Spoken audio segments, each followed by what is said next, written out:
변호사계 아이돌 정우승 변호사 함께합니다. 안녕하십니까? 네, 반갑습니다. 네, 즐기시는 것 같아요. 이 이제 좀 표시거를. 부끄러워하다가 슬슬 즐기기 시작한 것 같습니다. 이왕 이렇게 된 거, 예. 아이돌로 이제 가자. 어차피 안 바꿔주실 것 같은데 즐기자. 좋습니다. 네. 즐겨주시고요. 오마이 TV에서 계속 즐겨주시면 고맙겠습니다. 예. 자, 여러 가지 말씀 나눌 게 많네요. 쿠팡 얘기 저희가 이제 앞에서 하고 왔습니다. 쿠팡 집단 소송 현재 소송인단 모집 현황 어떻게 됐습니까? 20만 명을 어제 돌파했습니다. 20만 명? 예. 오, 모 생각보다 기사에서 많네요. 총 청구인이 예상되는 게 한 60만 이렇게 나오는데 그 중에 예. 20만이 저희 법인에 해주셨습니다. 근데 저희가 아무래도 그 착수금과 비용을 안 받다 보니까 네. 그렇게 많이 응원해 주신 것 같고요. 음. 이제 소장도 초안이 나왔고 이제 아마 다음 주 중부터는 저희가 이제 저희 법무법인 카톡으로 계약서를 네. 보내드려서 이제 정규 계약을 맺고 아하. 이제 소송으로 넘어갈 것 같습니다. 예. 네, 이게 저희가 사실은 이 정도로 잘 될 거라고 예상을 못했어요. 그래요? 한 5천 명 오시면 많이 오셨겠구나라는 생각을 했는데 네. 네, 20만 명이 오시다 보니까 그 계약만 체결하는 이제 외주 업체가 있지 않습니까? 거기랑 그 견적을 내봤는데 네. 이게 회사 기둥뿌리가 근데 이 아, 정도 그래요? 곱하기 20만이니까 그래도 해야죠. 해야죠. 계약을 네. 맺고 진행이 되니까 음. 저희 그 이제 재무 담당하는 친구가 예. 문건일 변호사, 저 여기 게스트로도 가끔 나오는 문건일 변호사가 은행에 요즘 자주 가고 있습니다. 그래요. 기둥뿌리 뽑아서 하세요. 예, 열심히 해보도록 하겠습니다. 열심히 해주시고 이거 뭐 계속해서 받고 있는 건가요? 언제까지? 일단은 저희가 예. 계속 그 추가를 하면 되기 때문에 아. 언제든지 원하시는 분들은 계속 받을 예정이고요. 그러니까 예. 소송이 진행되는 중간에도 참여하실 수 있게 저희가 링크는 계속 열어두려고 하고 있습니다. 알겠습니다. 상설 특검이 이제 가동이 됐습니다. 예. 쿠팡 퇴직금 미지급 사건 불기소 처분 외압을 폭로했던 문지석 검사가 어제 참고인 신분으로 특검에 출석을 했어요. 거짓말한 공직자 엄중히 책임져야 된다라고 했는데 뭐 어미중 검사를 겨냥한 거다 볼 수 있겠죠. 예, 물론 그렇습니다. 네, 근데 제가 생각했을 땐 어미중 검사는 시작에 불과하다고 생각합니다. 어. 결국 이거는 쿠팡의 대관의 결과라고 봐야 되는데요. 예. 그렇다고 하면 쿠팡의 대관이 어떻게 작용했는지를 밝혀내야 됩니다. 쿠팡이 뭐 검사 전관 출신이나 뭐 검찰 출신을 많이 영입한 것도 사실인데 그 통계에 들어가지 않는 인원들도 굉장히 많습니다. 이유가 뭐냐면 네. 변호사를 거쳐서 오신 분들도 많아요. 고위직 검사 정관 분께서 예. 그 개인 로펌에 계셨다가 웬 취업 제한 같은 게 있으시니까 음. 하다가 그러다가 대형 로펌 갔다가 쿠팡으로 넘어가신 분들도 적지 않을 겁니다. 그런 그래요? 분들까지 루트를 찾아서 네.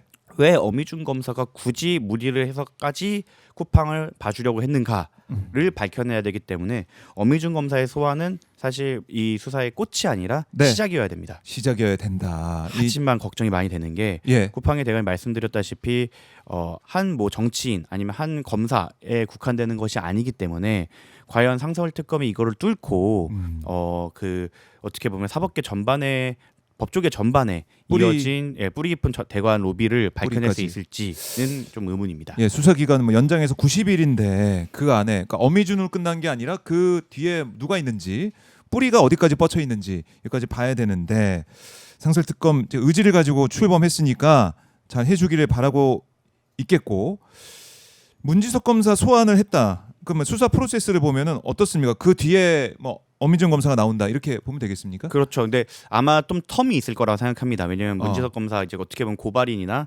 그분의 얘기를 듣고 예. 거기에 그 진술을 확보한 다음에 거기에 맞는 물증을 확보를 하고 그 사실관계를 어느 정도 확정을 해놓은 다음에 그런 다음에 피의자를 부르는 게 보통의 관례이기 때문에 네. 그러니까 피의자한테 와갖고 우리 아직 조사가 안 됐지만 네 얘기 한번 들어보자라기보다는 이미 다 다져놓은 다음에 부르는 게 아마 프로세스라서 예. 뭐 바로 부르진 않을 것 같습니다.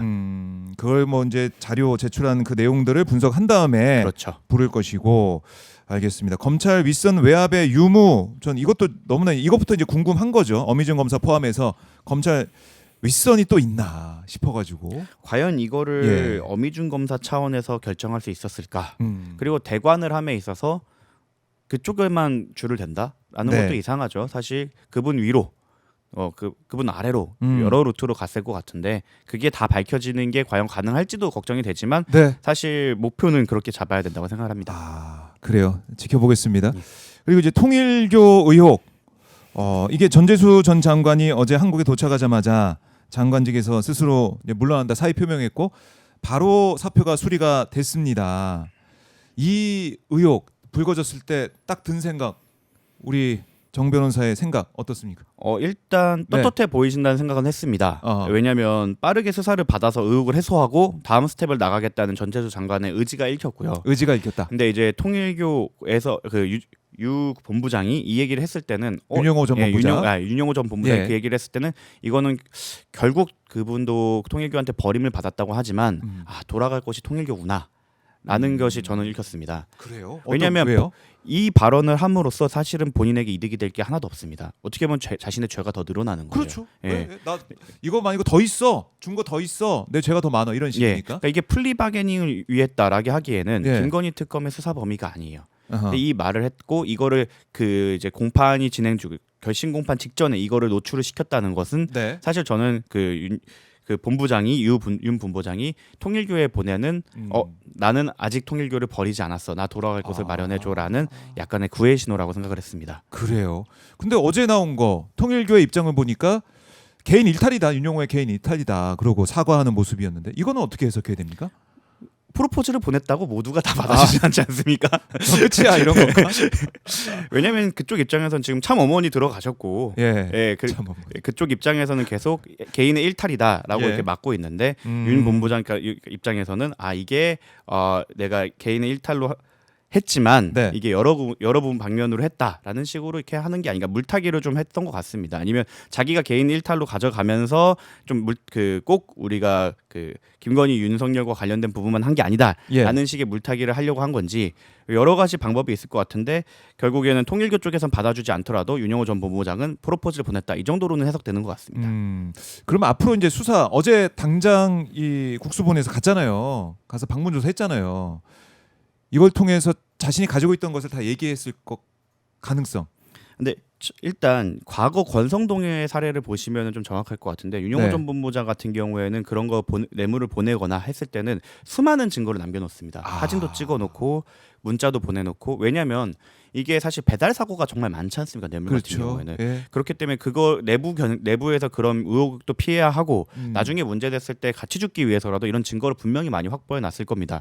그렇다고 한다면 그런 게 있었다고 한다면 네. 윤영호 전 본부장이 날짜를 그렇게 틀리거나 왜냐면 자기도 날짜 진술하면서 날짜가 왔다 갔다 하더라고요. 예. 그런 일이 많이 없었을 것 같은데 그런 부분이 있었다. 아하. 그리고 그 본인도 여기에 대해서 확실하게 얼마 어디서 이런 거를 정확하게 특정 못했던 걸 생각을 하면 예.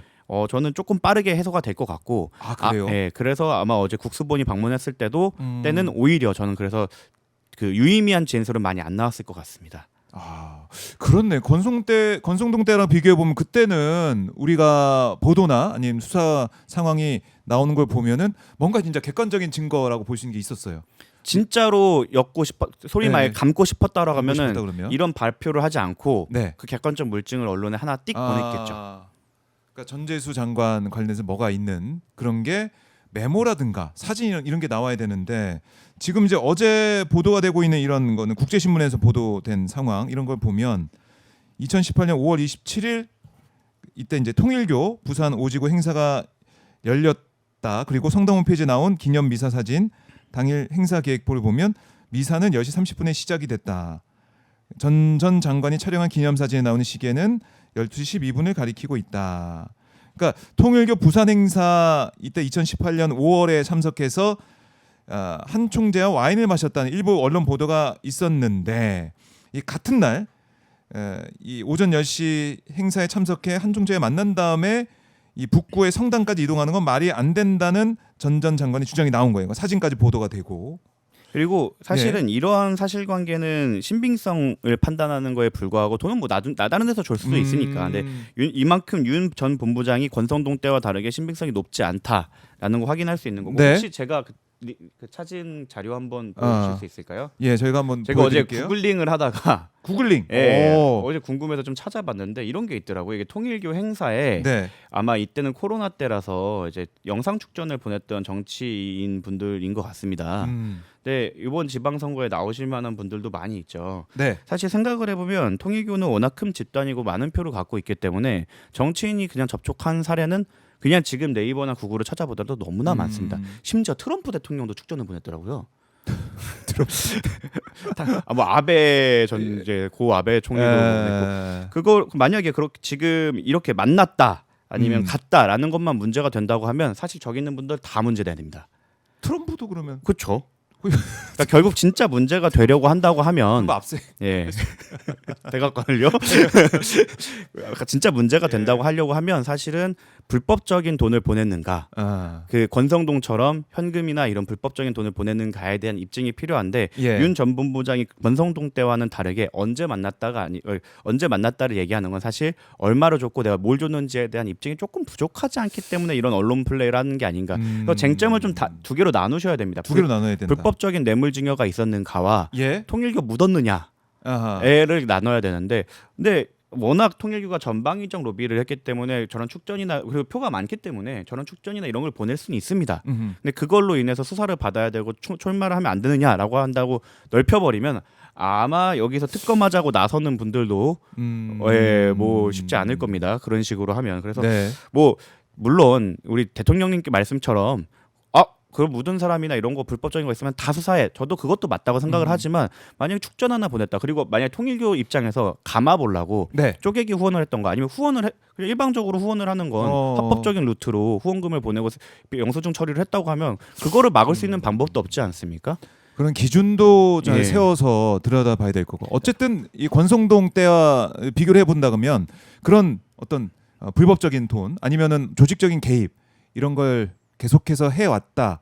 이게 드러나야 되는 거 아니겠습니까? 그렇죠. 그게 드러나야 불법인 건데 마치 아하. 그런 게 있는 것처럼 연기를 피우고 나중에는 사실 우리랑 컨택을 했어라는 식으로 비판으로 끌고 갈 수도 있다. 네. 그런 수로 보인다라고 생각을 하고 지금 통일교 관련해서 뭐 네. 이렇게 비판을 하시는 국민의힘 의원분들이 계신데 사실 생각해 보면 예. 이쪽은 뭐 만났다. 뭐 진짜 윤영호 전 본부장이 말이 맞아서 돈을 주고 시계를 줬다고 하더라도 국민의힘이 그걸 말할 입장은 아닌 것 같아요. 왜냐하면 저쪽은 조직적으로 통일교인들을 수천 명을 받아갖고 당원으로 등록한 그 당 아닙니까? 네. 사실 이렇게 통일교를 비판하는 것도 좀 웃긴 게 자기 당원들 비판하는 거예요. 그렇게 되면.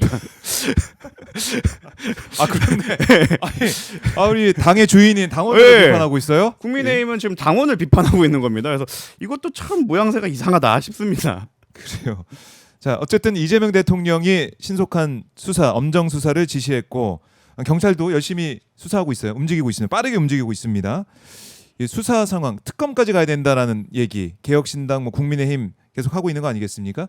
앞으로 어떻게 이게 전개가 될까요? 수사 저는 과정이? 생각보다 빨리 수사가 진행될 거라고 생각을 합니다. 왜냐하면 권성동의 사례가 이미 딱 있기 때문에 네. 통일교는 로비를 할 때 저렇게 한다. 저렇게 증거를 남겨놓는다라는 걸 우리가 모두 알고 있어요. 프로세스를 네. 알고 있다. 그러니까 물론 부존재를 입증하기가 힘듭니다. 네. 나는 받지 않았다를 입증하는 건 진짜 어려워요. 저긴 줬다고 하는데. 근데 그렇기 때문에 항상 통일교는 내가 줬다라는 증거를 그만큼 항상 확보를 해놨던 거거든요. 근데 그런 게 없다.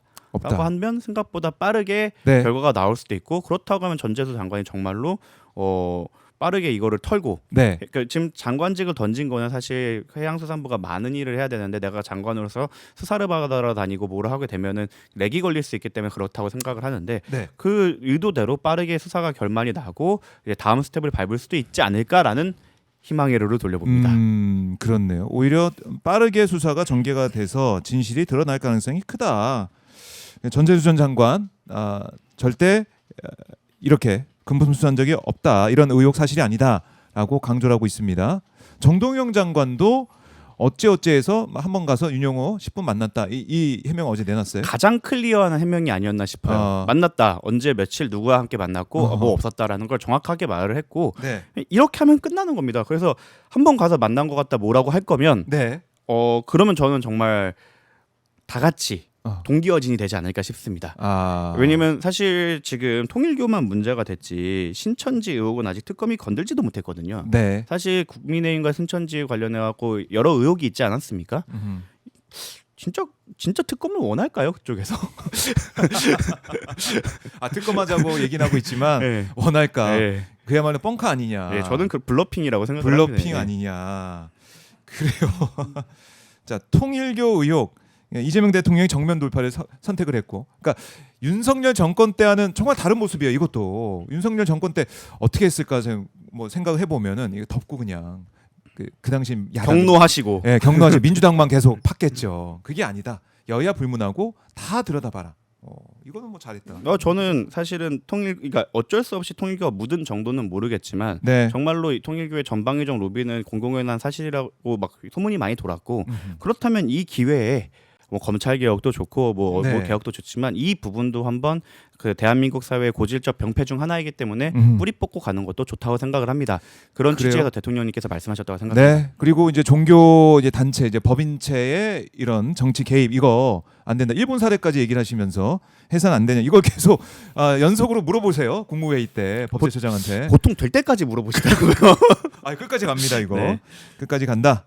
새로운 대한민국 위해서 간다라는 거. 수사는 수사 결과 그 나온 대로 뭐 책임질 사람이 있으면 책임지는 것이고 그거가 별개로 이래도 안 돼. 종교 단체가 이러면 되냐?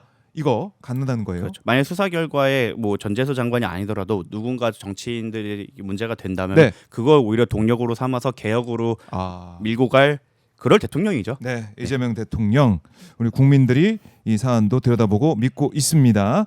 그리고 이것도 좀 여쭤보고 싶은데 이 논란이 되고 있죠. 김현태 전 707 특수임무단장이 12.3 계엄 당시에 계엄군의 총구를 붙잡은 안기령 지금 현재 대통령실 부대변인 이 행동 이게 연출됐다는 주장을 펼쳤어요. 사실 어제 방송에서 다루셨는데 제가 그 네. 방송을 보고 작가님한테 부탁드렸어요. 이거 주제로 삼아달라고. 예, 왜냐면 제가 봤거든요. 봤다.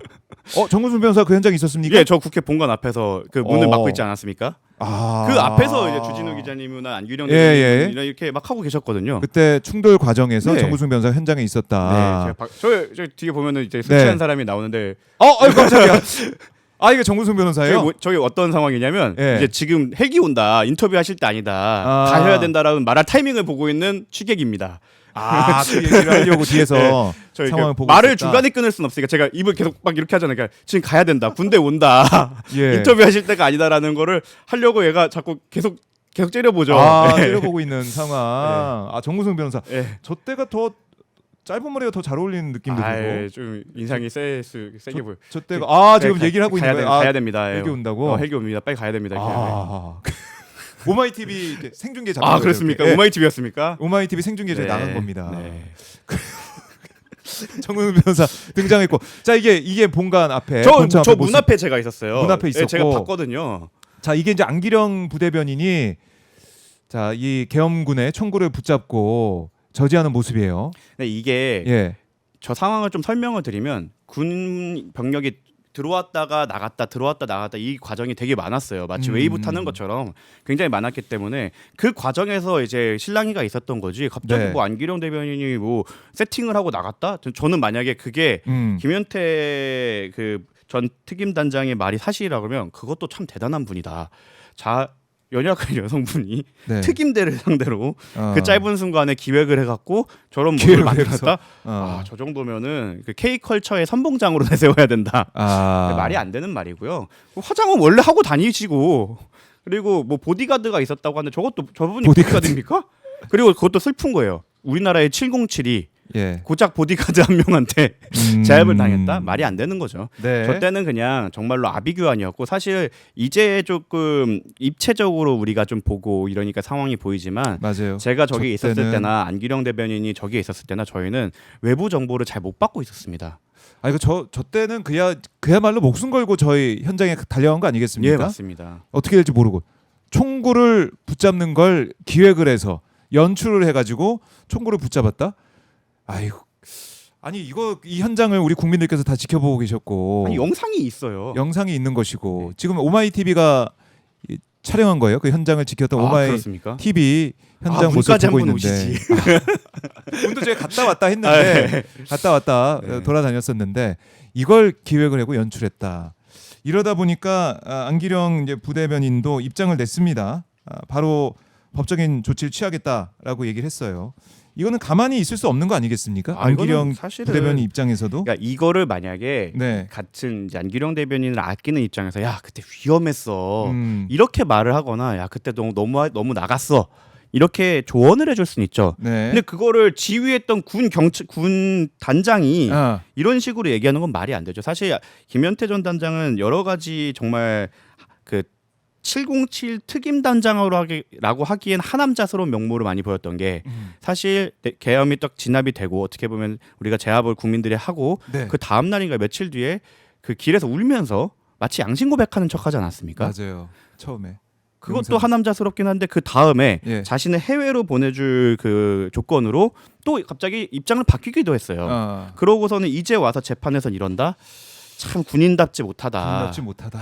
그때 총구를 잡았던 안기령 대변인의 용기를 100분의 1이라도 좀 닮았으면 적어도 이런 말은 해서는 안 된다라고 생각을 합니다. 네, 자 안기령 부대변인 입장 페이스북에 올린 입장을 좀 보여드리고 있는데요. 김현태가 허무맹랑한 주장으로 내란을 희화화하고 있다. 그래요. 오직 내란을 막아야 한다는 절박함으로 행동했다라고 안기령 대변인 다시 한번 강조를 했고요. 이 주장이 검증 없이 보도되거나 확산돼 내란의 진실을 둘러싸고 혼란을 조장하는 일이 없길 바란다라고 단호한 법적 조치를 하겠다라고 강조를 했습니다. 증인이 필요하거나 참고인이 필요하다면 제가 강문 변호사가 저 봤습니다. 네, 당장 갈 수 있습니다. 알겠습니다. 이건 목격자가 너무 많고요.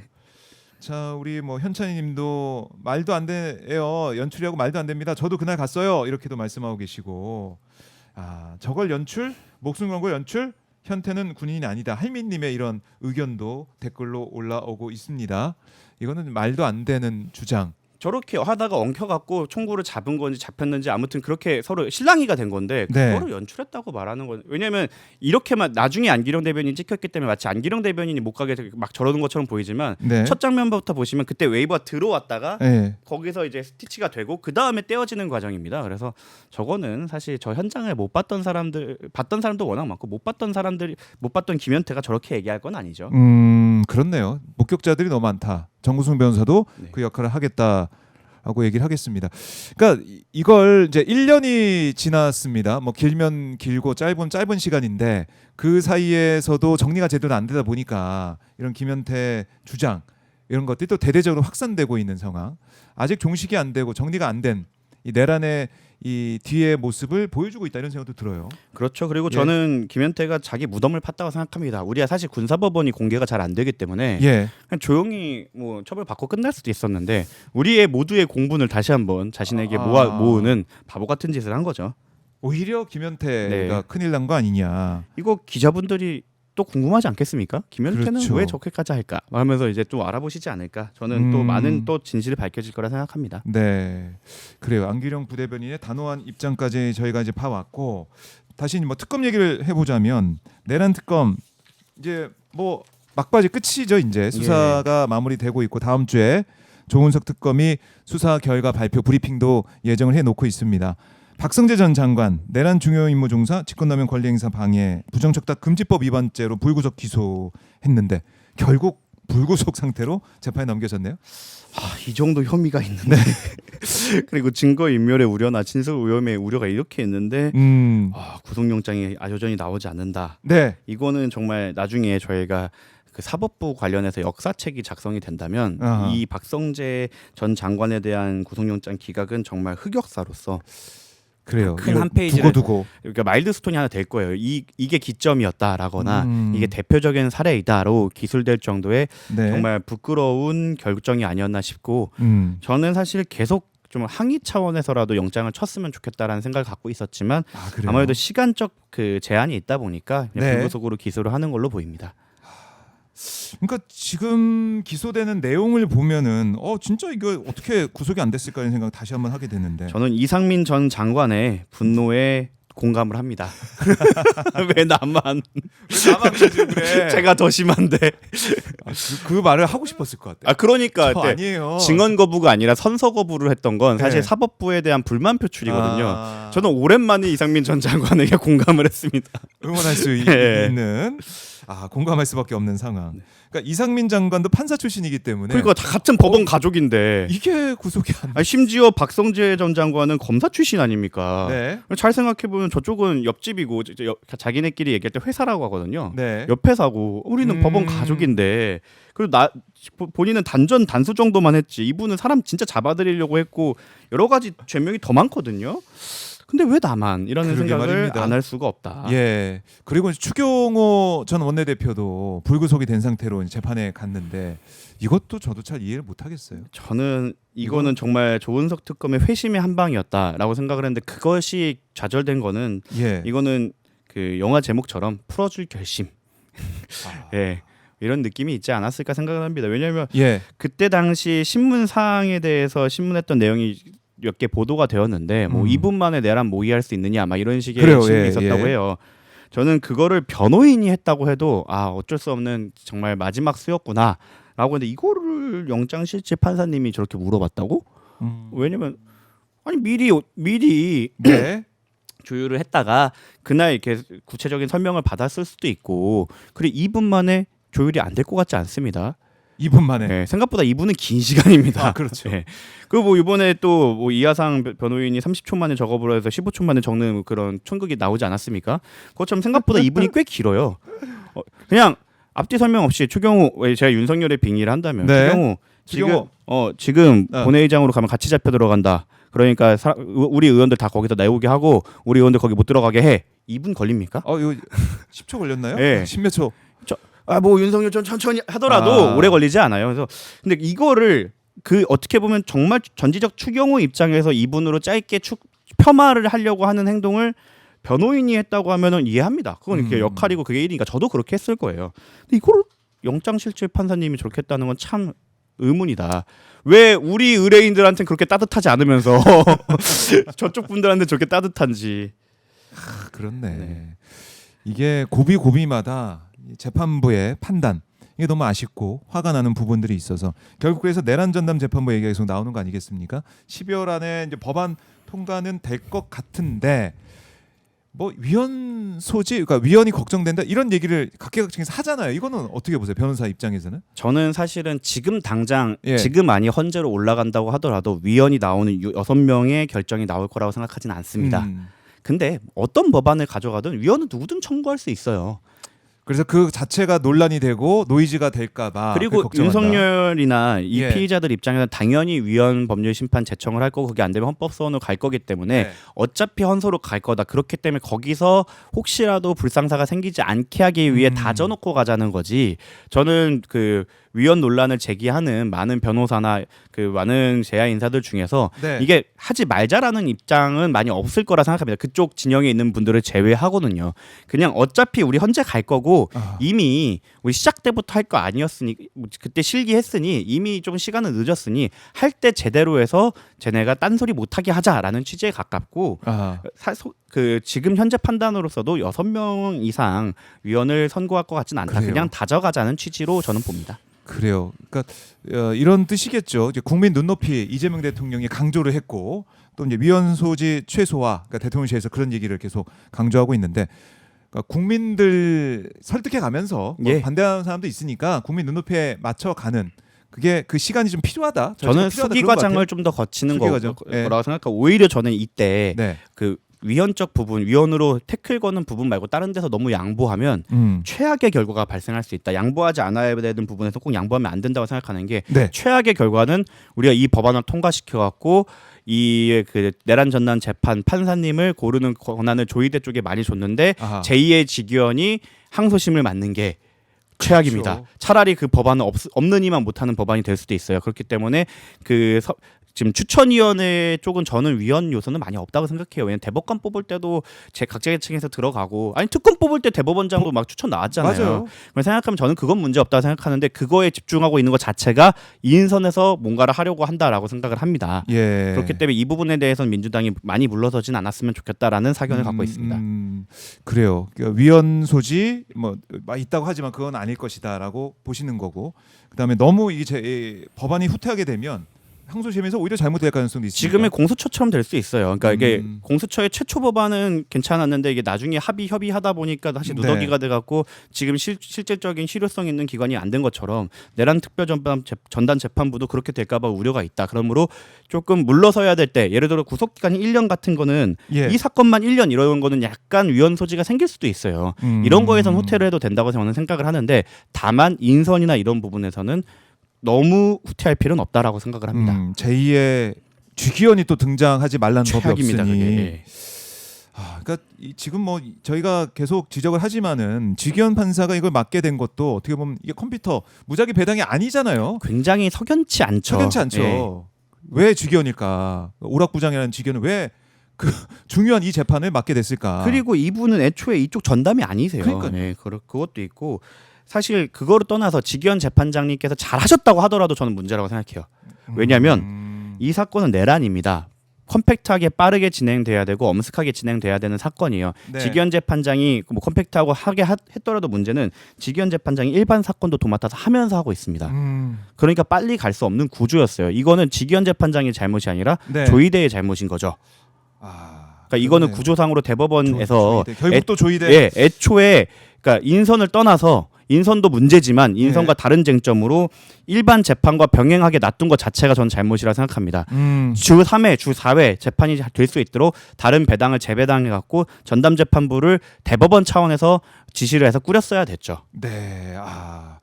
결국 조이대인데 조이대가 끝까지 버틸 것 같아요. 지금 상황을 보면. 보통 이 건 되면은 나의 법관으로서 이거는 참지 못한다 하고 벗으시는데 이쪽 관련 내란 묻으신 분들이나 내란과 관련이 있다는 의혹이 있는 분들의 특징은 뭐냐면 그 자리를 끝까지 지키십니다.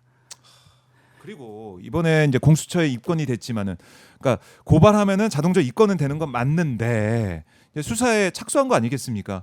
그럼 조이대 대법원장 입장에서는 여기에 대해 책임을 지는 모습을 좀 국민들이 기대할 수도 있는데 가만히 있어요. 아니요. 지금까지 뭐 저희가 뭐 인권위원장을 비롯해 갖고 네, 수많은 사람들을 봤을 안창호, 때 네. 누가 봐도 위법한데도 불구하고 그 사람들은 끝까지 버티는 게 이 사람들의 어떻게 보면 전략이기 때문에 그런 기대는 저는 크게 하지 않습니다. 하지만 이걸 보시는 시청자분들이나 국민 여러분들께 약간의 희망회로 돌려보자면 희망으로 좋습니다. 그런 분들이 꼭 사고를 한 번만 치진 않더라고요. 그 독립기념관장도 사실은 어떻게 자르고 싶어도 못 자르는 상황이었는데 본인이 스스로 비위행위를 많이 하셔갖고 명분을 만들어주지 않습니까? 아마 한 번 잘못한 사람은 그 잘못을 덮기 위해서라도 여러 네. 가지 무리수를 둘 수밖에 없고 그것이 밝혀지는 순간 뭐 임기를 다 채우지 못할 가능성이 매우 높다라고 생각합니다. 물론 조이대 대법원장 같은 경우에는 영장이 안 나올 것 같아요. 그래요. 예, 판사들이 하니까. 예.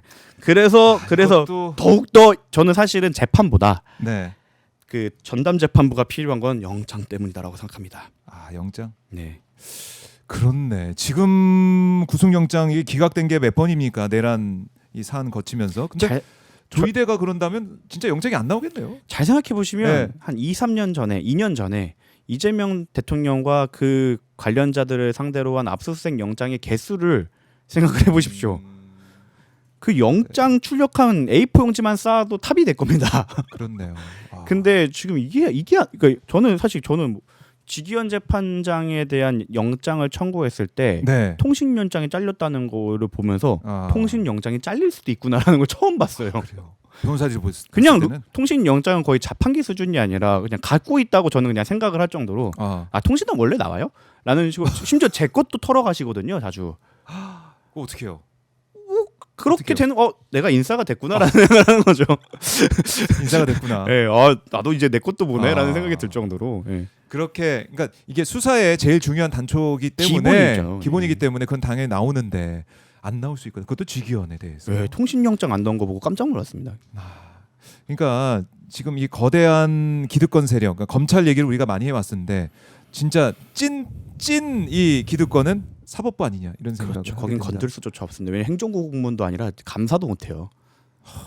그러니까 제가 그 1년이지만 예. 법원행정처의 법무관으로 있지 않았습니까? 거기에는 제가 이제 법무부에서 파견으로 나온 형식으로 돼 있는데 네. 그 법무부 공무원증을 아무리 들이밀어도 입장조차 못합니다. 아이고. 저 네이버 기사 보여주고 저 여기 발령받은 거 맞아요라고 인증하고 들어갔었어요. 이정호 같은데도 그러니까 제가 발령을 받았는데도 예. 그러니까 법무부에서 법원행정처 파견 공무원으로 이제 파견 형식으로 갔는데도 네. 법원 공무원증이 아니면 법무부 공무원증으로는 대법원은 입장조차 시켜주지 않습니다. 그렇군요. 심지어 제 자리가 있는데도 출입증을 끊어야 됐었습니다. 그 정도로 여기는 어떻게 건들 수가 없는 조직이죠. 건들 수가 없는 조직을 볼 수가 있다. 그래요. 이 내란 척결 청산을 위해서 사법부도 결코 예외가 아니다라는 생각을 다시 한번 하게 되고요. 그리고 지금 뭐 속보가 들어왔는데 10시에 예정됐던 김건희 특검 이게 대면 조사 이준석 대표가 나오지 않았네요. 출석 요구에 응하지 않았다라는 거. 그러면서 무슨 특검을 추진하라고 특검 출석은 안 하시고. 예. 내막을 저는 사실 개인적으로 네. 이준석 씨의 변호인이랑은 개인적으로 알아요. 김정철 변호사님이라고. 그분이 실제로 지금 하와이에 놀러 가 계시긴 가족 여행을 가 계시긴 해요. 그래요. 근데 제가 입회가 보장돼야 된다. 예. 변호인을 한 분인 것도 좀 이준석 음. 대표 입장에서는 조금 이해가 안 되고 그리고 네. 일반 사건에서 제가 휴가 갔다고 그렇게 봐주지를 잘 안 왔거든요. 그리고 이건 특검이에요. 그리고 12월에 이미 활동 기간 종료 기간은 있는데 예. 그걸로 조율이 안 되는 건 좀 납득하기 어렵다. 그러면서 통일교 특검하자 뭐 특검하자 얘기를 하시는 건 좀 앞뒤가 안 맞지 않나. 네. 그렇네요. 지금 특검 얘기를 계속 이준석 대표가 어제부터 계속 하고 그 있는데 류가 좀 있어요. 한동훈 네. 씨도 비슷한데 어. 또 수사해야 된다. 맨날 뭐 나오면 뭐 어미 수사해야 된다. 특검해야 네. 된다 하지만 자기 비밀번호는 절대 안 풀고 그리고 특검에서 출석하라고 하니까 치킨 배달하러 갑자기 지방으로 도망가시고 이런 것들은 좀 보기 좋지 않다. 특검을 외치실 거면 자기 예. 먼저 수사기관에 협조하는 모습을 보여주시고 예. 핸드폰 비밀번호도 풀어야 된다라고 생각합니다. 아. 그 이준석 씨 같은 경우는 특히나 자기가 선별해 갖고 일반적 그 자기한테 유리한 증거만 낸 걸로 알고 있어요. 그럴 게 아니라 정말 책임 있는 정치인이라면 네. 공천 개입과 명태균과 관련된 모든 자료를 그냥 일임하는 게 맞다라고 생각합니다. 그러니까 이게 너무 달라요. 그러니까 고무줄 잣대라는 거죠. 다르기 때문에 국민들이 그 진정성에서 의심하게 되는 거고 믿을 수가 없다라는 얘기를 계속 하게 되는 겁니다. 자, 이제 출석 안 했어요. 그럼 앞으로의 프로세스는 어떻게 됩니까? 사실 체포영장을 띄우기에는 좀 시간도 없고 무리가 있기 때문에 네. 아마 그냥 이대로 흐지부지 될 거라고 생각해서 이준석 대표도 그렇게 했겠죠. 하지만 조만간 종합특검이 출범을 하면 그때 부를 겁니다. 그래요. 종합특검이 출범하면 왜냐하면 피할 수 이준석 없다. 씨를 빼고 공천 개입 그리고 예. 명태균 게이트를 논할 수는 없어요. 아, 이준석 어떻게 보면 다음 판에서는 부상을 할 수가 있다. 다음 판에서는 중요한 인물이 또 될 수가 있다. 그 좋아하는 논평이나 방송 출연을 많이 안 하시는 건 이유가 있다고 생각합니다. 그리고 저는 그 사실 그 김건희 쪽 말고도 다른 예. 특검에서도 부를 유인이 충분히 있다고 생각을 합니다. 그래서 그래요. 한번 시간을 두고 지켜보시면 결과가 나오지 않을까 생각합니다. 그래요. 그리고 이제 명태균 말씀하셨으니까 오세훈 시장 기소가 됐습니다. 예. 기소 뭐 될 거라고 계속 말씀해 주셨는데 그대로 됐습니다. 시간 문제였죠. 시간 문제였다. 그럼 앞으로 재판 과정이 어떻게 진행될지 또 그게 서울시장 선거에 어떤 영향을 줄지. 저는 일단 이건 정략적으로도 봐야 되는 게 국힘 당원 당규에 따르면 기소만 되더라도 공천을 안 줄 명분이 있기 때문에 네. 과연 장동혁 대표가 어떤 결정을 할 수 있을까? 그러니까 슈퍼패스를 줘서 기소가 됐음에도 불구하고 경선의 기회를 줄 것인가? 이게 정치 탄압이다라고 예, 하면서 할 것인가? 아니면 그 정도까지 예쁘진 않은데라고 생각할 수도 있고 당원 당규에 따르겠습니다 할 수도 있는 거고. 그리고 아마 장동혁한테 달려 있다. 네, 장동혁 대표한테 달려 있고 그리고 그걸 통과해서 선거에 나온다고 하더라도 예. 그 기소가 됐다는 디메릿을 달고 뛰어야 될 거고 사실 재판은 오래 걸릴 겁니다. 왜냐하면 불구속 재판이어서 6개월의 압박도 없고 물론 634 원칙이 있다고 하지만 저는 그 이재명 대통령에 대해서만 지켜진 걸 봤지 한 번도 지켜진 걸 제대로 못 본 것 같거든요. 그러니까 이게 다 비교할 대상들이 있잖아요. 그래서 왜 이래? 빨리 안 될 거고 제가 오세훈 씨의 변호인이라고 하더라도 네. 저라도 증인 왕창 불러갖고 6개월 넘길 겁니다. 그래서 그 재판으로 그리고 어차피 2심 대법원도 있기 때문에 그렇죠. 예, 직접적으로 이것 때문에 낙마할 수는 없다. 하지만 장동혁의 결정 그리고 국민의 결정에 따라서 네. 서울시장이 못 될 가능성이 높다라고 생각하고 그래요. 네, 마지막 영상 편지를 띄우자면 당 대표님 버티셔야 됩니다. 여기저기서 장동혁 대표 응원하시는 분들이 많네요. 그 주변에서 말하는 예. 거에 흔들리지 마시고 유튜브 많이 보시고 그렇게 하시면 됩니다. 본인 스케줄대로, 네, 본인의 계획대로 가셔라. 그렇죠. 큰 계획이 있으실 거예요. 그렇더라고요. 믿어 의심치 않습니다. 제가 알기로는 지금 대통령 후보군 막 조사를 하면은 본인이 제일 높게 나오실 거예요. 네. 그것만 보시면 됩니다. 그것만 보시면 됩니다라고 하셨고, 자 송원석 국민의힘 원내대표 10시에 이제 기자간담회를 진행을 했는데 정동영 장관, 이종석 원장 즉각 해임하라. 그리고 국회는 통일교 게이트 특검을 해야 된다라고 얘기를 했습니다. 통일교 교인들을 당원으로 집단적으로 받았던 당은 해체하라는 말을 먼저 하셔야 되는 거 아닌가? 그걸 먼저 하시고 하셔야 되는 게 맞지 않을까요? 이게 공세팔기 아니다 네. 지금 이 상황에서. 그거를 오히려 차라리 이준석 대표가 하면 그럴 수 있어. 너네는 힘이 없어서 아무것도 못 받았지라는 생각을 할 수도 있겠는데 네. 국민의힘이 하는 건 좀 아니지 않나. 이거 네. 국민들이 다 보고 있다라는 네. 거고요. 네. 그리고 이제 정청래 민주당 대표가 이렇게 얘기를 했습니다. 내란 재판부법 충분히 보완해서 오는 21일부터 24일 사이에 처리를 하겠다. 라고 얘기했는데 뭐 이거는 예상했던 네, 바죠. 충분한 수기 과정을 거쳤다. 그리고 네. 그런 형식적, 절차적 내용 그런 과정을 거치는 것 자체가 아마 재판 헌재로 갔을 때 네. 한 번에 그런 게 있어서 이런 수기 과정을 거쳤다는 것 거쳤다. 자체가 아마 평가를 받을 거라 그렇네요. 좋은 스텝이라고 생각을 합니다. 네, 민주당 어제 정청래 대표가 이재명 대통령과의 뭐 없다, 다 똑같은 의견이 똑같다, 바늘구멍 하나도 없다 차이가 그렇게까지 얘기를 했습니다. 저희 법무법인 일로도 예. 그 대표가 4명이거든요. 어, 사람이 다 똑같을 수는 없어요. 예, 하지만 로펌의 발전을 위해서 다 같이 나아가는 거죠. 그렇죠. 그 정도라고 생각을 합니다. 네, 함께 가고 있다라는 걸 다시 한번 볼 수가 있고요. 그리고 송은석 국민의힘 원내대표가 이런 말도 했습니다. 대장동 항소포기 이제 결정 이제 반발해서 해명을 요구한 검사장 4명 인사가 있었죠. 이걸 두고 송은석 원내대표가 비열하고 잔인한 공무원을 상대로 한 정치 보복이다. 이렇게 주장을 했는데 이거 어떻게 이분은 보세요? 3년간 어디 가 계셨는지 모르겠네요. 송은석 원내대표요? 그리고 사실 검사는 법에 따르면 검찰총장과 검사만 있습니다. 예, 그러니까 검찰총장 아니셨잖아요. 나머지 검사장님들. 그렇죠. 그럼 그냥 검사인 거예요. 검사가 검사? 된 거예요. 검사가 검사된 거다. 예. 그래서 뭐 어떻게 하겠습니까? 지금까지 사실 많은 검사들이 네. 문재인 정권에서 그 검사장을 맡았다는 이유만으로 연수원으로 많이 가셨거든요. 그때는 송원석 원내대표는 정치 안 하셨습니까? 아, 네. 사례가 다 있었는데. 네, 사례가 너무 많고 그리고 노골적으로 하지 않았습니다. 이분들은 차라리 명분이라도 있어요. 예, 공무원이 이 프로세스에 글 올려갖고 이렇게 개입하려고 하냐? 네. 라는 걸로 명분이라도 있지. 그때는 그냥 너 그때 잘 나갔지 하고서 많이 연수원으로 보내서 진천에서 좀 이렇게 그 계시게 하지 않았습니까? 똑같습니다. 근데 그거 갖다가 이렇게 하는 건 예. 사실 우리는 명분이라도 있다. 그렇네요. 네. 그러니까 과거를 좀 돌아보고 얘기를 하면 되는데 그렇죠. 이런 것 먼 과거도 아닙니다. 한 2년, 3년밖에 안 됐어요. 네. 이프로스에 글 올리시는 분들한테도 얘기하는 게 요즘 이프로스 서버가 다운됐나 봐요. 아, 예, 뭐 이프로스 서버가 예, 조용해요. 고검에서 결과 발표 나오지 않았습니까? 예. 저는 그거 이제 받아봤는데 놀랍더라고요. 아, 검찰이 이렇게까지 무리를 한다고? 어떤 그 내용이었어요? 증거 조작, 그 연어술 파티나 그런 거기에 거, 그 내용 자체가 예, 거기에 대해서 서울 고검이 예. 그 감사를 진행했고 아, 검사님들이 조사를 해서 조사 결과 보고서가 올라왔습니다. 그거 보면서 그런데 뭐 외부 음식 그런 거 맞네. 네. 이거 한 거 맞네라는 내용이 그렇게 많이 나왔는데 어. 우리 이프로스는 서버 관리가 어떻게 되는지 모르겠지만 왜 이런 게 갑자기 언론에 안 나오나. 우리 그 분기에 찬 초임 검사님들은 왜 옷을 벗지 않는가. 예. 검사장님들은 어디 가셨는지 궁금합니다. 진천에 가시면 이제 뭐 시간도 이제 뭐 강도 진천이 참 공기 좋고 거기 노루도 뛰어다녀. 저도 이제 연수받으러 갔었거든요. 노루가 있어요. 여기 가면 막 노루 있고 자전거가 엄청 그 커플 자전거랑 4인 자전거랑 막 엄청 많습니다. 그 되게 좋거든요. 예. 그 자전거 타시면서 이프로스에 쓸 글 이제 생각하시면서 이프로스에 글 쓰시면 될 것 같습니다. 그래요. 아, 거기 뭐, 정말 밥이 진짜 맛있어요. 거기가. 그래요. 네. 아유 좋은 곳인데. 네. 좋은 곳인데 왜 그럴까? 자, 이 검사들의 이중잣대 그리고 이제 앞으로 연어술 파티의 의혹이나 그리고 앞서서 얘기했지만 쿠팡 특검 관련해서 수사가 진행되고 이러면 여기에 대해 책임져야죠. 책임은 네. 이제 징계 정도가 아니라 이거는 형사 책임을 져야 되는 분들이 많을 겁니다. 그리고 이거는 꼭 현직에 계신 분만 져야 되는 게 아니라 로비스트로 활동했던 분들도 사실 다 지셔야죠. 그래요. 이게 이제 정상화되는 과정 아니겠습니까? 이거 좀 봐야 될 것 같고.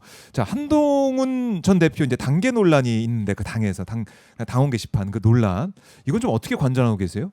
아, 매우 흥미진진하게. 그러니까 이게 갑자기 당무감사위가 중간 조사 결과 발표하겠다고 하면서 똑같은 이 전화번호 뒷자리 4명이 있었는데 당계 논란이 불거진 그 시점에 다 탈당해 버렸다. 그쯤에서 이게 저를 비롯해서 그분은 이제 수사기관에 오래 계셨고 저 같은 경우 형사 전문 변호사로 오래 하다 보면 미안하다, 잘못했다라는 말을 하는 거를 사실은 조금 다른 사람보다 늦게 하는 편이 있어요. 이유는 뭐냐면 일반적인 사건에서는 그거 자체가 인정으로 가버리는 경우가 많습니다. 특히 성범죄 관련해서는요. 네. 그래서 그것 때문에 좀 딜레이가 된 게 아닐까. 사실 저는 이거 형사 책임 묻기는 쉽지 않다고 봅니다. 왜냐하면 한동훈 논란이? 본인으로 적었던 거는 동명이인으로 보이거든요. 예. 그리고 가족들이 쓴 거는 있는데 가족들이 썼다고 해서 한동훈 씨를 처벌할 방법은 없어요. 그 한동훈 씨가 그걸 뭐 지시했거나 예, 뭐 그런 게 지시했거나 아니라면 그게 밝혀질 리도 없어요. 않습니까? 그렇다고 아하. 생각하면 이게 좀 그 마음이 앞섰던 것 같다. 가족들이 나를 응원하는 마음이 이렇게 하고 넘어갔으면 사실 아직까지 논란이 되지도 않았을 거라고 저는 그 생각을 합니다. 당시에 가족들이 나를 어떻게 보면은 네. 아빠고 그렇죠. 사위고 이러니까 그쵸. 남편이고 이러니까 응원하는 마음에 그렇게 했던 것 그렇겠다. 같다. 어차피 안 그랬어도 수거 대상이었고 그랬어도 수거 대상이었습니다. 깔끔하게 사과하고 갔으면 문제가 안 됐을 아하. 건데 오히려 이걸 시간을 끌어서 자기의 약점으로 만들었고 뭐 있는 거 아니야? 라는 식의 이게 문제를 키웠다. 이게 전형적인 법조인식 해결책이 마치 쿠팡이 그냥 유출이라고 인정하면 되는데 노출이라고 이렇게 꼼수 쓰다가 일이 더 사람들의 분노를 키운 것처럼 그렇네요. 한동훈 씨도 동일하게 법조인식 해결책을 내다가 정치인으로서 피해를 그러니까 정치에서 손해를 보고 있다고 저는 생각을 합니다. 그래서 한동훈 전 대표가 지금 스텝이 꼬여 있는 것이고 국민의 입장에서는 한동훈 전 대표를 어떻게 뭐 주적을 삼아가지고 이제 몰아내면서 그러니까 외부로 눈을 돌려가지고 외부적과 상대하면서 단결을 도모해야 되는데 그게 아니라 여기는 한동훈 전 대표를 몰아내고 당 이 도모를 단합을 도모한다. 이게 이상해요, 놀랍게도 전략이. 그 장동혁 당대표가 지금 당내 내분에 휘싸이지 않았습니까? 예. 그 장동혁 당대표를 몰아세우려고 하는 사람들도 공감하는 건 딱 하나 있습니다. 뭐요? 한동훈은 안 된다. 여기서는 의견이 일치가 되고 있군요. 모두가 그러니까 이게 한동훈은 안 된다. 참 잘 생각해 보면 친한계를 제외하고 국민의힘도 그걸 모두 공감하고 있고 민주당도 모두 공감을 하고 있어요. 네. 참 대단한 정치인이다 싶어요. 아무튼 그래서 그 당 대표님께서 우리 제가 존경에 맞지 않고 사랑에 맞지 않는 그 당 대표님께서 네. 이제 당 통합을 위해 그런 카드를 꺼내지 않았나라는 생각을 하고 그래서 저는 결론을 일찍 낼 거라 생각하지 않습니다. 예. 끌고 간다. 지금 뭐 설날 때까지 못 버틴다 뭐 이런 얘기가 많은데 저는 네. 설날 때까지 끌고 가실 거라 생각합니다. 그래요. 저는 현명한 행보라고 생각하고 응원합니다. 그럼 한동훈 전 대표 입장에서는 글쎄요 이게 공천도 못 받을 것 같고, 그러니까 지방선거 국면에서도 재보궐 선거 국면에서는 아무것도 못할 가능성이 크겠네요. 이렇게 몰려 있는 상황. 그냥 계속 유튜버 한시인 거죠. 그 봉지욱 기자님이 그 네. 얘기를 하시더라고요. 네. 이제 뭐 토론하자라고 하는데 사실 급이 안 맞다. 구독자 수가 자신을 못 따라온다. 사실 그렇죠. 오마이 TV 나오려면은 오마이 TV에서 큰 결심을 하셔야 되는 게 조회수가 별로 안 나옵니다. 구독자가 별로 안 돼요. 생각보다 별로 안 됩니다. 더 열심히 유튜버 할 시기다. 지금은 채널을 키울 시기다. 채널 키울 시기다. 네. 치킨 배달 저번에 했던데 이제는 뭐 진짜 전국 돌아다니면서. 근데 기획자를 좀 바꿔야 될 것 같아요. 그래요? 그런 걸로는 구독자를 더 모을 수 없다. 볼 수 없다. 이번에 12.3 이 내란의 이제 밤 맞아서 또 이제 기자회견하는 모습까지 저희가 이제 보여드렸는데 내가 가서 우리 개 한동훈계가 투표해서 이거 된 거예요. 이거 숟가락 얹고 싶었던 것 같아요. 네, 저는 사실 그 단계 그 게시판에서 욕한 거 말고 한동훈을 응원하는 글들도 있어요. 그걸 보고 가족일 가능성이 높다라고 생각했던 게 저번 특성이 그거 다 내가 한 거야. 내가 참 잘해. 나는 거기 그 정말 낯뜨거운 칭찬들이 많더라고요. 그래서 이거는 100%다라고 생각했던 그 부분인데 100%다. 이분의 저거 사실은 저는 부끄러워서 이거 내가 다 했다라는 말은 못 할 것 같거든요. 그 이분 논리대로라면 계엄 제가 막은 겁니다. 그렇죠. 저도 분간 막았거든요. 그러니까 계엄 오마이 TV도 막은 겁니다. 오마이 TV 막았습니다. 그때 방송하면서 이렇게 다 그럼요. 하셨으니까. 그러니까 저도 일조를 했고 모든 국민 여러분께서 하셨다라고 큰 정치인이라면 사실은 국민에게 공을 돌리면서 그 국민들이 우리 대표도 했지, 우리 한 유튜버도 공로를 했구나라는 거 이렇게 띄워줌을 당해야 되는데 그걸 못 참아요. 내가 했어. 내가 했어. 그걸로 그냥 하려고. 그리고 저 웃긴 게 한동훈이 걸은 길을 막 같이 걷더라고요. 그날 걸은 길을. 보통 이거는 BTS급 정도 돼야 하거든요. 그러니까 본인이 내가 이 엄청난 사람의 엄청난 일을 했어, 성과를 만들었어, 이걸 본인이 얘기를 하니까 이게 좀 낫죠. 제가 여기 와서 변호사계 아이돌 하면 욕을 먹습니다. 그렇죠. 말씀을 해주시니까 마지못해 이렇게 되는데 한동훈 대표는 제가 아이돌입니다. 제가 걸었던 길은 여기입니다. 이렇게 하고 있는 거죠. 참 면구스럽습니다. 그래야 참 따뜻하게 보이는 한동훈 전 대표의 모습. 12월 3일의 모습을 볼 수가 있습니다. 댓글로 수사나 받으시길 이런 또 정답을 적어주셨어요. 네, 이제 지금은 안 도망 다니고 계시더라고요. 이제 꼭 가셨으면 좋겠습니다. 가셨으면 좋겠다. 참고인 저는 그 생각을 해요. 한동훈 전 대표가 검사 시절에 자기처럼 구는 참고인에게 어떻게 대했을까? 서초동 편집국장이라고 불렸던 그 악랄했던 한동훈 검사는 과연 정치인이 한때 야당 대표도 했던 정치인이 이런 식으로 빠져나갈 때 한동훈 전 대표는 기자들에게 뭐라고 얘기했을까? 저는 그게 참 궁금합니다. 한동훈 과거의 모습은 돌아봐야 된다. 이렇게 정리를 해보겠습니다. 자, 오늘 아이돌 변호사. 이게 입에 잘 안 붙어요. 저도 하려는데 계속. 앞뒤를 바꾸시면 안 됩니다. 네. 아이돌 변호사 이렇게 맡아요. 변호사계 아이돌. 네. 네. 정근승 변호사 말씀을 나눠봤습니다. 끝으로 못다한 말씀 있거나 홍보하실 말씀 있으면 하고 가세요. 금요일마다 뵙겠습니다. 쿠팡은 이미 쿠팡. 사실 제가 홍보를 하고 싶은데 네. 홍보를 할 때마다 저희 행정팀에서 정말 한숨을 많이 쉬더라고요. 한숨을. 집을 못 가고 있어요. 20만이 네. 넘어가다 보니까 그럼요. 저 데이터 처리가 어마어마합니다. 그리고 일도 많고. 이 문의가 여러분 개별 문의 내 거니까 개별 문의 주신다고 하지만 네. 저희 담당자한테는 곱하기 20만입니다. 그래도 받고 있습니다. 네, 받고 있습니다. 쿠팡 네. 단체 소송 신청 받고 네. 있으니까요. 많은 성원 부탁드리겠습니다. 변호사님 말씀 다 듣고요. 네, 감사합니다. 다음에 뵙겠습니다. 네, 감사합니다. 지금까지 정구승 변호사와 현안 정리해봤습니다.